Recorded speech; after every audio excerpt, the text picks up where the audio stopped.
If you're over 60 and still masturbating the same way you did at 25, you might be doing more harm than good without even realizing it. Let me be clear. This isn't about guilt. This isn't about shame. It's about science and how your aging nervous system hormones and blood flow respond to stimulation differently after 60. Today, we're uncovering what no one told you. Why certain masturbation habits silently weaken your sensitivity, damage pelvic nerves, and even disrupt your sleep and testosterone, but most importantly, how to fix it. Here's the truth. According to a recent analysis published on PubMed, over 60% of men above 60 continue to masturbate regularly. And that's a good thing when done right. But most men never received a guide for their age. They were never told that your grip, your posture, even your pace could be conditioning your body for dysfunction instead of pleasure. And so the same old routine continues. Same chair, same position, same pressure, until one day there's numbness, pain, or lack of response. Today, we fix that. We'll go through 5 mistakes that silently harm older men, what the latest science says about safe, healthy stimulation, and how to turn this private habit into a practice that supports your vitality and health. Let's begin with the first mistake. Mistake number 1, sitting in the wrong position for too long. Many older men stimulate themselves while hunched over sitting on a hard surface for 10, 20, sometimes even 30 minutes. This compresses the pudendal nerve, the main sensory and motor nerve for your genitals. Over time, this leads to tingling, numbness, chronic pelvic pain, or even erectile dysfunction. Think of it like this. If you sat on your foot for half an hour, it would go numb. Now, imagine that happening to the nerve that controls blood flow and sensation in your pelvic floor. To prevent this, change your position, avoid upright or forward-leaning postures. Try reclining on a supportive surface or lying on your side or back with lumbar and pelvic support. Your pudendal nerve deserves protection just like your spine. Mistake number 2, not using lubrication. As we age, the skin on the penis becomes thinner, more fragile, and more prone to tiny tears.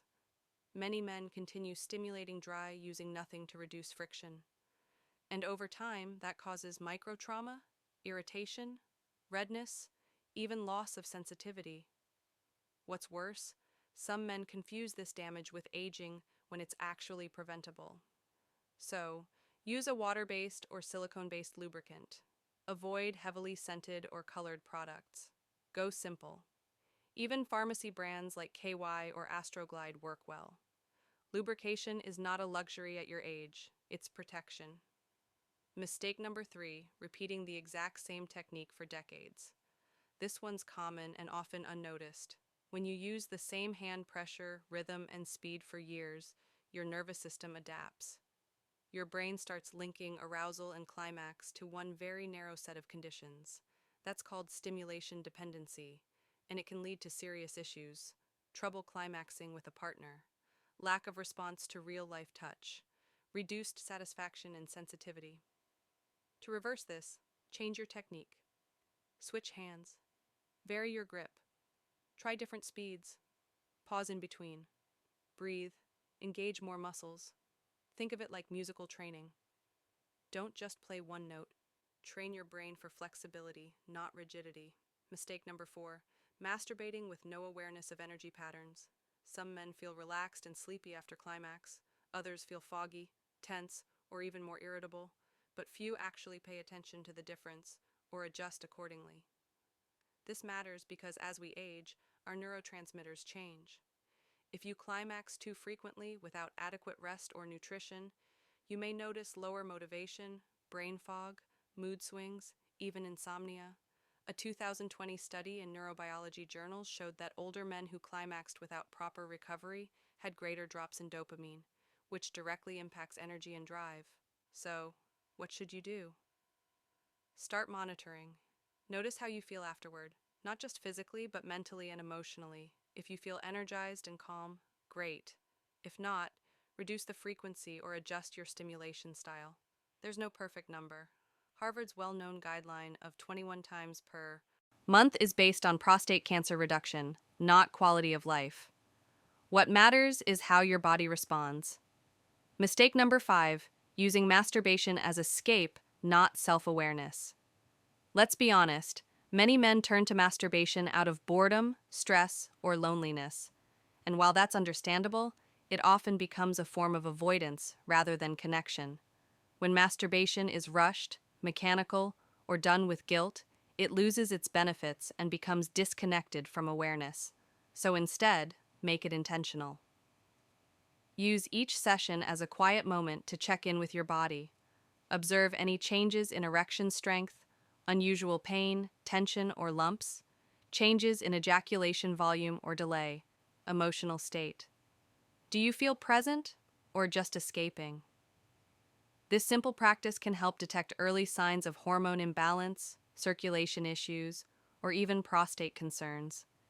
It's not just about release, it's about awareness. And that awareness could give you years of healthier intimacy ahead.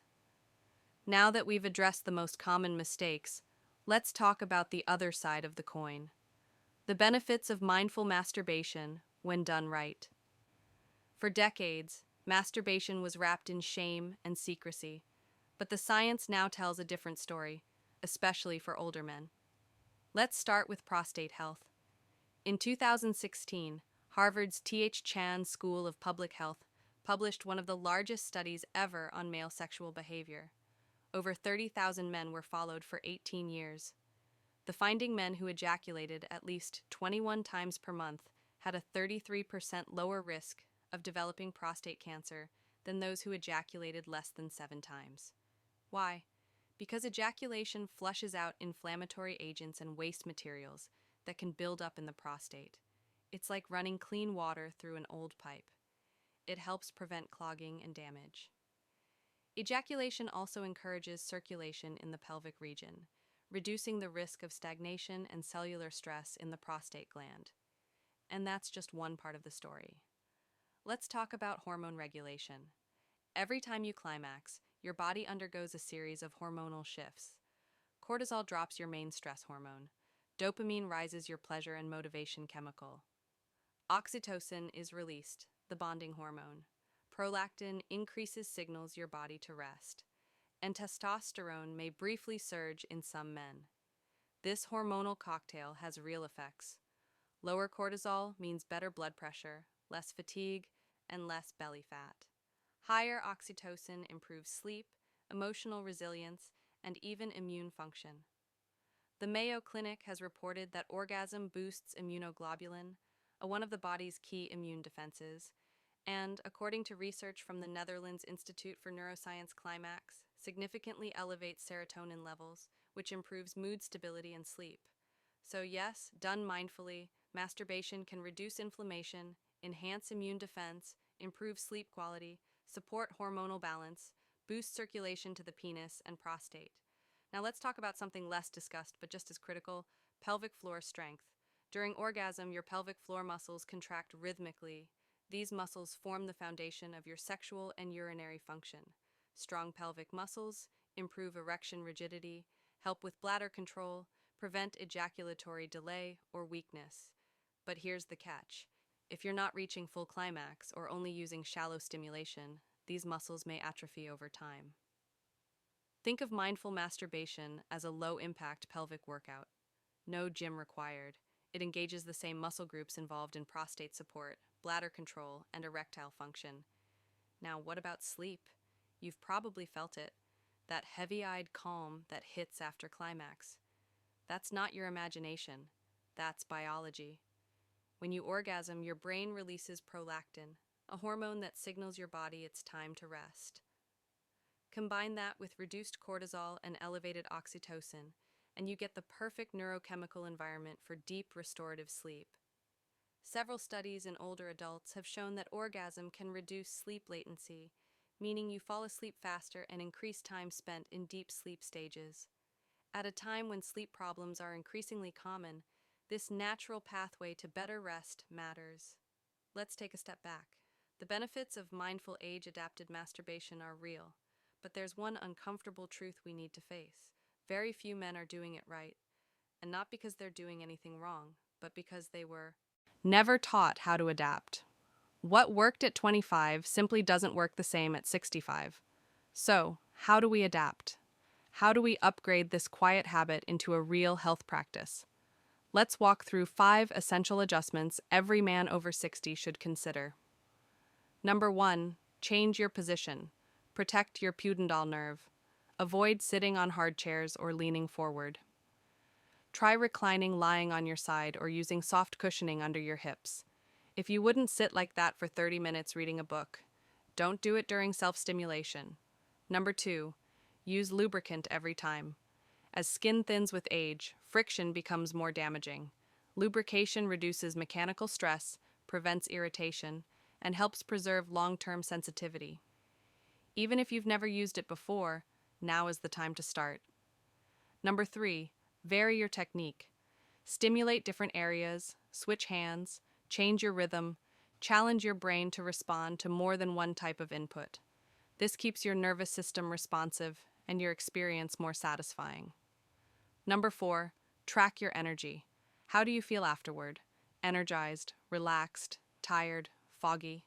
Let that guide your frequency and style. There is no one-size-fits-all rule, but your body always tells the truth. Listen. Number 5, turn each session into a mini health check. Check for lumps or tension in the testicles, discoloration or inflammation in the penis, pain during climax, delayed ejaculation, changes in ejaculate volume or force. These aren't just random sensations. They're clues and sometimes early warnings. Now, let's answer a few common questions that older men often ask but rarely say out loud. Question 1. I have diabetes and high blood pressure. Is masturbation still safe? Yes, but pace and recovery matter more. High blood sugar and vascular stiffness can affect blood flow and nerve sensitivity. Avoid aggressive techniques. Focus on gentler, slower stimulation and monitor how your heart responds. Question 2. I climax, but nothing comes out. Is that normal dry orgasm can be normal with age medications or prior surgeries like prostate procedures. But if it's sudden or accompanied by discomfort, speak to your urologist. Hormonal testing may be needed. Testosterone, estradiol, DHT, prolactin, and PSA. Question 3. Shouldn't I just focus on partnered sex instead? Both matter. Masturbation is not a replacement for intimacy, but it's also not something to be ashamed of. When done mindfully, it's not an escape. It's a connection, a check-in, a release, a reflection. So if you're over 60 and still touching yourself, good. Now, it's time to do it better. Protect your nerves, support your prostate, listen to your body, use it as a tool, not a trap. And if no one's told you this before, let me say it clearly. You're not broken, you're adapting. And with the right approach, this private moment becomes a powerful tool for health, insight, and strength. Now that you know how to do it right, it's time to learn what to avoid next. Watch this next video. Urologist reveals 7 masturbation mistakes after 60 that are silently harming older men. You've come this far. Don't stop now. Click and continue the journey towards smarter, stronger, and healthier aging.